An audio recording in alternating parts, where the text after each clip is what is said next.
Estaba lloviendo el día que mi hijo me echó. No era una llovizna suave, no. Era de esa lluvia que te cala hasta los huesos, que te hace sentir pequeña y olvidada por el mundo. Me quedé en el porche con una sola maleta. Mis dedos aferraban el asa con tanta fuerza que mis nudillos se pusieron blancos. Detrás de mí, la puerta principal se cerró con un clic. Sin despedidas. Sin abrazos. Ni siquiera una mirada. Solo silencio. Ese fue su agradecimiento por todo lo que había hecho. Tomé una respiración profunda, pero la tos llegó primero. Me atravesó el pecho, aguda, cruda. Me incliné un poco, apoyándome en la barandilla, rezando para que nadie me viera desmoronarme. Él dijo que necesitaba espacio. Pero yo sabía lo que eso significaba. Ya no era su madre. Solo era una molestia. Las ruedas de mi maleta se atascaron en el escalón de cemento agrietado. La solté con un golpe húmedo. 1, 2, 3 escalones abajo. La lluvia seguía cayendo. Nadie salió a detenerme. Ni él. Ni su novia. Ni siquiera los vecinos me miraron. Estaba sola, otra vez. Y, sin embargo, algo en mi interior había cambiado. Ese día, mientras pisaba la calle con agua en los zapatos y fuego en el pecho, hice una promesa silenciosa. ¿Crees que has ganado, Javier? ¿Crees que esto es el fin? Oh, no, cariño. Esto apenas comienza. Rebobinemos 25 años. Sin lluvia. Solo una luz parpadeante en el techo de un pequeño apartamento en Madrid que siempre olía a paredes húmedas y a arroz hervido. Tenía 22 años y sostenía a Javier por primera vez en mis brazos. Sus deditos se enroscaban alrededor de los míos como si supiera que yo era todo lo que tenía. Y él era todo lo que me quedaba. ¿Su padre? Se fue antes de que Javier diera su primer respiro. Dijo que no estaba listo para ser papá, salió y nunca miró atrás. No lo perseguí. Miré a mi hijo y juré. Nunca te sentirás no deseado. Ni por un segundo. Lo llamé Javier porque significa nuevo hogar, aunque en ese entonces no sabía que el hogar lo tendría que construir yo sola primero. Trabajé el turno de mañana limpiando pasillos en una escuela, luego me ponía un uniforme de poliéster para servir mesas en una cafetería hasta medianoche. Turnos dobles. Triples cuando subía el alquiler.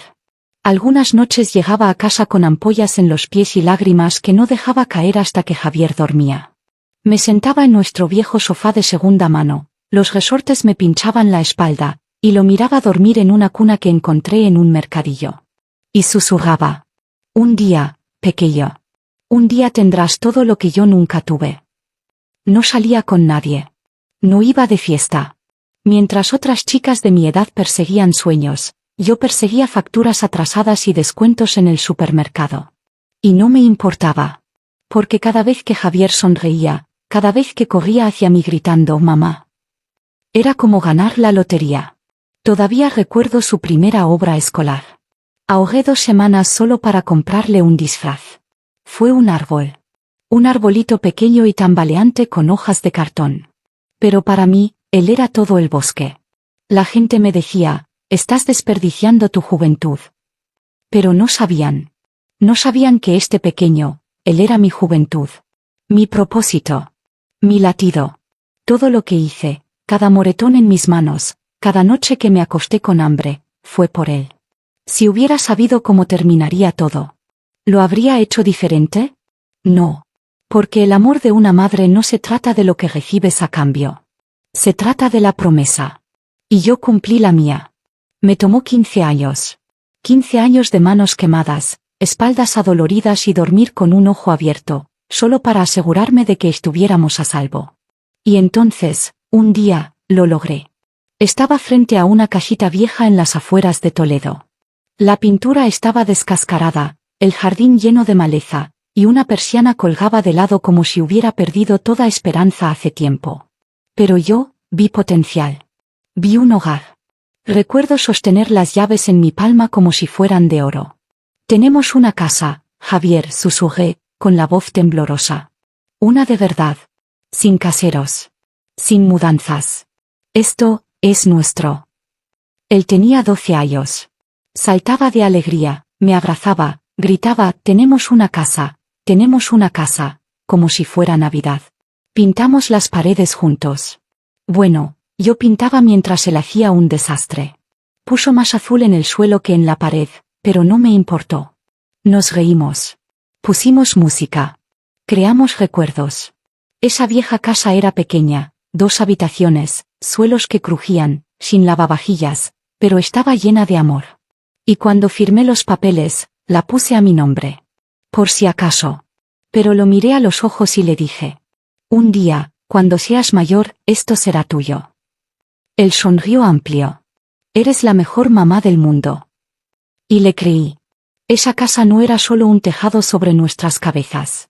Era la prueba de todo lo que había sobrevivido. Cada cicatriz. Cada sacrificio. Cada noche que lloré en silencio. Ahora vertidos en 4 paredes y una cerca torcida. Un hogar construido con amor. Y confianza. El tipo de confianza que un día volvería para perseguirme. Javier volvió de la universidad con un corte de pelo nuevo, una chaqueta moderna y una chica del brazo. Se llamaba Sofía. Bonita. Educada. Un poco demasiado perfecta. Sonreía mucho, me llamaba Doña María, traía vino que no podía pronunciar y ofrecía ayudar con los platos después de la cena. Al principio, estaba feliz. De verdad. Pensé, mi chico está creciendo. Está enamorado. Las primeras semanas fueron como un sueño. Cenábamos juntos, nos reíamos con historias de su vida en el campus. Incluso saqué álbumes viejos, mostrándole a Sofía fotos de Javier de bebé con su disfraz de calabaza para Halloween. Ella reía, se sonrojaba.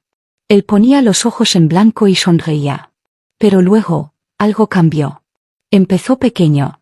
Una puerta cerrada durante la cena. Un silencio incómodo cuando entraba a la cocina.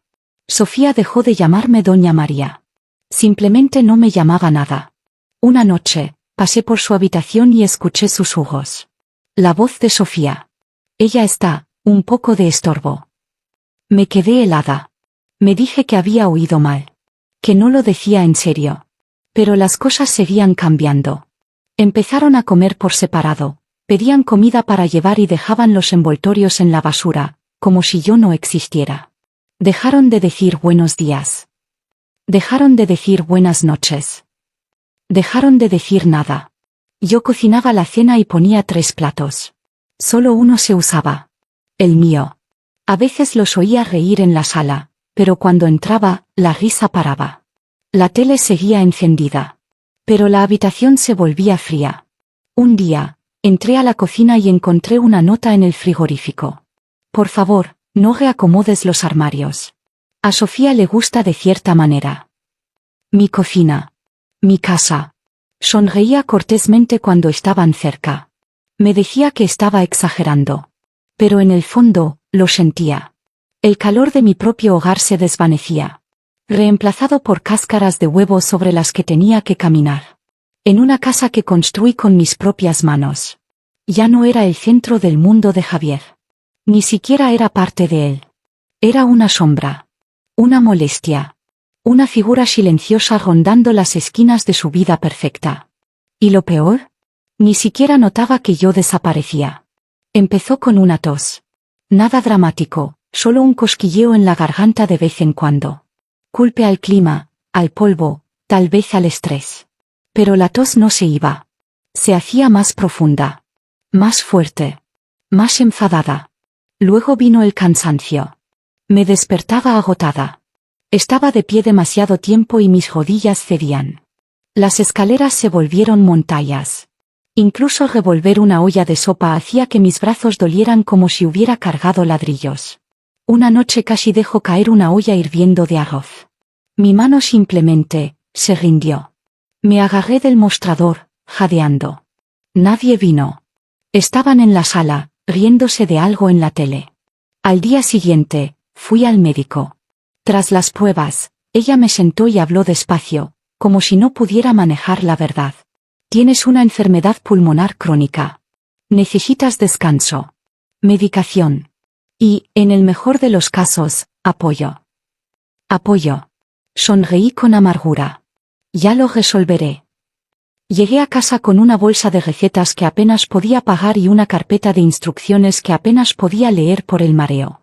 Esperé a que Javier preguntara cómo había ido. No lo hizo. Esa noche en la cena, bueno, digo cena, pero solo estaba yo en la mesa, carraspeé y dije. El médico dice que necesito tomarlo con calma por un tiempo. Javier levantó la vista del móvil. Vale. Eso fue todo. Vale. Sofía alzó una ceja. A mí me parece que estás bien. Tal vez solo sea la edad. La miré fijamente. Ella sonrió, pero no fue amable. Fue esa sonrisa fina y condescendiente que te dan cuando ya decidieron que tu dolor no es real. En las semanas siguientes, intenté bajar el ritmo. De verdad lo intenté. Pero alguien todavía tenía que lavar la ropa. Limpiar el baño. Cocinar. Barrer. Mantener la casa en marcha. Así que seguí esforzándome, hasta que mi cuerpo me detuvo. Una tarde, colapsé en la cocina. Un mareo completo. Me agarré del fregadero justo a tiempo. Mi visión se nubló. Mi pecho ardía. Grité, Javier. Nada. Javier, más fuerte esta vez. La puerta de arriba se cerró. Me quedé ahí, con las manos temblando, el corazón roto. No solo estaba enferma. Era invisible. Más tarde, escuché a Sofía decir. Si no puede con lo básico, tal vez no debería estar aquí. Javier no discutió. No me defendió. Solo se quedó callado. Y en ese silencio, me sentí más enferma que nunca. Era una tarde de domingo.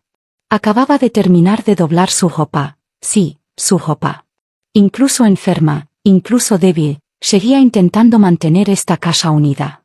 Mi pecho dolía de tanto toser toda la mañana, pero lo ignoré, como siempre. Entonces Javier gritó desde la sala. Oye, mamá, ¿podemos hablar? Entré, secándome las manos con una servilleta. Sofía ya estaba sentada, con las piernas cruzadas, las uñas recién pintadas, los ojos fijos en mí como si estuviera a punto de recibir un veredicto. Javier no me miró a los ojos. Se sentó, carraspeó. Mamá. Sofía y yo, hemos estado hablando. Sentí un escalofrío subirme por la espalda. Sentimos que, esto se está poniendo estrecho. No tenemos el espacio que necesitamos. Y con tu condición, ha sido difícil. Parpadeé. ¿Qué estás diciendo? Finalmente levantó la vista. Ojos vacíos. Voz plana. No podemos cuidarte ahora mismo. La habitación dio vueltas. Me agarré del borde de una silla para estabilizarme. ¿Me estás echando? Antes de que pudiera responder, Sofía intervino, con una voz dulce cargada de veneno. No es personal. Encontrarás algo. Eres ingeniosa, ¿verdad? Los miré a ambos. Mi hijo y su novia. El niño que crié con rodillas raspadas y noches sin dormir. El hombre que una vez lloró cuando lo dejé en la guardería ahora no podía esperar a verme ir. No hablé.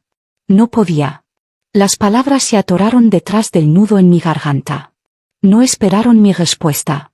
Sofía se levantó, pasó por mi lado como si fuera un fantasma, y Javier la siguió. Me quedé ahí, aferrándome a esa silla como si fuera lo único que me mantenía en esta tierra. Me dieron una semana. 7 días para empacar 25 años de amor, sacrificio y silencio. La primera caja que llené estaba llena de jerseys. Tuve que sentarme a la mitad. Mi pecho ardía. Mis manos temblaban.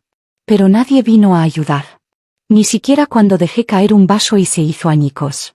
Ni siquiera cuando tuve un ataque de tos tan fuerte que casi vomité. Se quedaron arriba. Hice sopa una noche, una última cena. Pensé que tal vez se sentarían conmigo, compartirían un último momento. Pero pidieron comida tailandesa y vieron una película detrás de una puerta cerrada. Mi última mañana, arrastré mi maleta por el pasillo. Me detuve frente a la puerta de Javier. Escuché. Risas. Las de ella. Las de él también. Toqué. Suavemente. Me voy ahora. Silencio. Luego, la voz de Sofía, plana, aburrida. Que tenga suerte. Eso fue todo. Ni un vaso de agua. Ni un abrazo de despedida. Ni una lágrima. Abrí la puerta principal. El viento estaba frío.